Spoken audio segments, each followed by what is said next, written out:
This is our VPP video for our Lesson 6 vocabulary words. Our first word is declaim. The sentence is stop declaiming, so you're doing something, so that's a verb, and just talk to us like regular people. The context clue strategy we're going to use to help us figure out what declaim is the opposite context clue strategy. So declaiming is the opposite of just talking like a regular person. You're not having just everyday conversation. You're not just bandying ideas with your friends if you are declaiming. If you are declaiming something, you're speaking in a dramatic, impassioned, or blustering manner. The synonym for this word is trumpet. Now, not trumpet the noun, like we normally think of when we hear that word, but trumpet as a verb or an action word. If you trumpet news to someone, you are passionately delivering the message. The opposite is whisper. Picture for this word is Martin Luther King Jr., and this is a picture of a very famous speech he made on August 28th, 1963. He made this in Washington, D.C. It's called the I Have a Dream speech. And in this piece of rhetoric, he is declaiming the evils of racism. And in the speech, he declaims that he has a dream that one day his four little children will not be judged by the color of their skin, but by the content of their character. That's just part of that, just a small part of that amazing speech, declaim. Our next word is begrudge. Lacking any athletic skills, Harry begrudged his friend's superstar status on the varsity basketball team. So he's doing something. So again, that's going to be a verb. For this sentence, it's our cause and effect context clue strategy. Because he himself is not an athlete, he begrudges the fact that his friend does very well on the basketball team. He's not happy about it. In fact, he resents it. He envies it. And so the opposite would be forgive.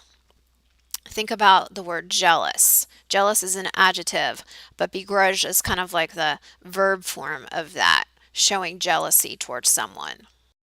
So here's a picture illustrating that. We have this girl in the background of the picture, this blonde girl who's giving basically a dirty look to the girl in the front because most likely she begrudges the fact that this other girl is getting attention from this man. She's jealous, she's envious, maybe she's had a crush on this guy for a long time and she wants him to pay attention to her instead. Our next word is imbue. The painter imbued, so again doing something, verb, the landscape, a type of painting, with shadow. Let me go ahead and explain what this means because this word is kind of difficult to figure out from the context. Imbue can actually have two meanings to it, and the second meaning, to saturate, is how it's being used in this sentence. You know, if you saturate something, you soak it, you fill it, it penetrates every area of it. So this landscape painting is just filled with shadow, all parts of the canvas. The other meaning of imbue is the first one that's listed here, to inspire or influence. So a synonym for that part of the definition is instill. A synonym for the second part of the definition, to saturate, is pervade. So my picture for imbue goes with the first definition about inspiring someone. And this is a picture of Robin Williams playing a character named John Keating in one of my very favorite movies. It's called Dead Poet Society. It came out, I think, the early 90s. This when I was in college, and this is one of the movies that actually inspired me to be an English teacher. He's an English teacher in a boys boarding school in New England back in, I'd say, the late 50s, maybe early 60s. And these boys have no desire at all to read literature, and he basically imbues them with a passion for the written word. He inspires them with his teaching methods, and in turn inspired me to become an English teacher. Our next word is gaff. Exaggerating is like using a gaff to catch a goldfish. So it's a thing, so it's a noun, and we have a simile here to give us the context for this sentence. A gaff is a pole with a large hook on one end. So obviously, if we're catching a goldfish, we would not use a large hook. We would need something small. So that's why the simile is about exaggerating. Here's a picture of two gaffs. You see they're long poles with these hooked ends. So you would obviously use them to catch a large type of fish rather than a small goldfish. Our next word is glutinous. In this word, you can kind of see the word glue, and that's your clue to what this means. This is a describing word, so it's an adjective. In this case, it's describing pine sap. Roxanne used the most abrasive soap she could find, but she could not remove the glutinous pine sap from her hands. So glutinous means gluey or sticky. So here's a picture for glutinous. This has happened probably to all of us, and it's highly annoying. This person has stepped on glutinous gum, which is now sticking to the bottom of their shoe, which is a real mess to clean up. Glutinous. Our next word is mandarin, and we're not talking about a type of orange. Lower classes do not always welcome the advice of condescending mandarins. We're talking about a group of people, so we're dealing with a noun. The opposite context clue strategy is what we need to use to help us figure out the meaning of mandarin. Lower class is the opposite of mandarin. So a mandarin is an influential person or a member of an elite group, an aristocrat, somebody who's at the top of society, upper class.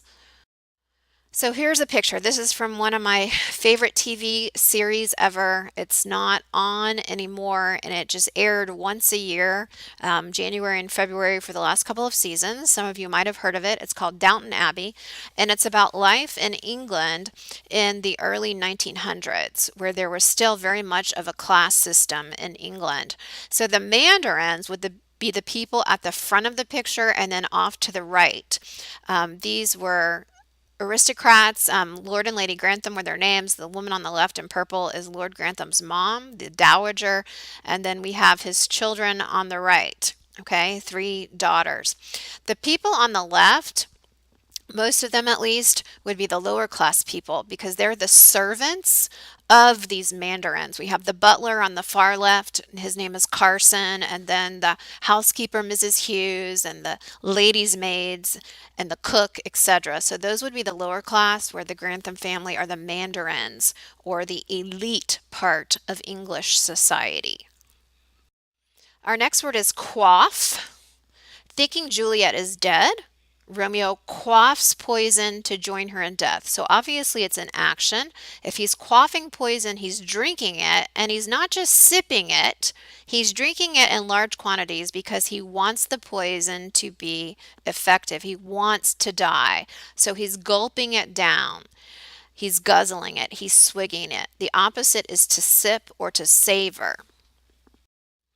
Here's a picture of quaffing. This guy looks like he's out on some type of athletic field doing some kind of physical activity, and most of you have probably done this after football practice, basketball, baseball, softball, tennis, whatever. You quaff some Gatorade or you quaff some water because you have to replenish those electrolytes and your fluids after your physical exertion. Quaff. Our next word is nepotism. Funny word.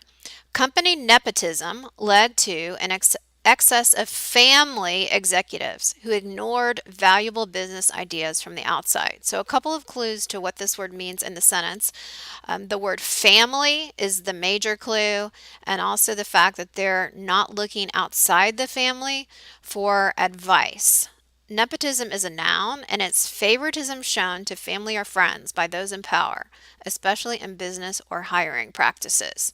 Okay, so for example, historically in America, when John F. Kennedy was elected president, he chose his brother, Bobby Kennedy or Robert Kennedy, to be his attorney general.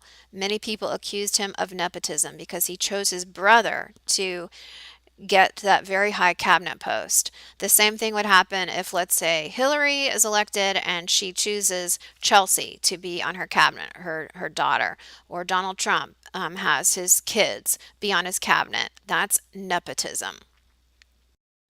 So here's a picture from one of my very favorite movies. As you guys know, I'm a Star Wars fan. This is from The Empire Strikes Back. And this is when Darth Vader basically reveals to Luke that he is his father. And in this scene, he's saying to him, together as father and son, you and I can rule the galaxy. So that's nepotism because he would be showing favoritism to his son as leading the galaxy rather than bringing in somebody else, like maybe Han Solo. Our next word is bibliophile, kind of a funny word.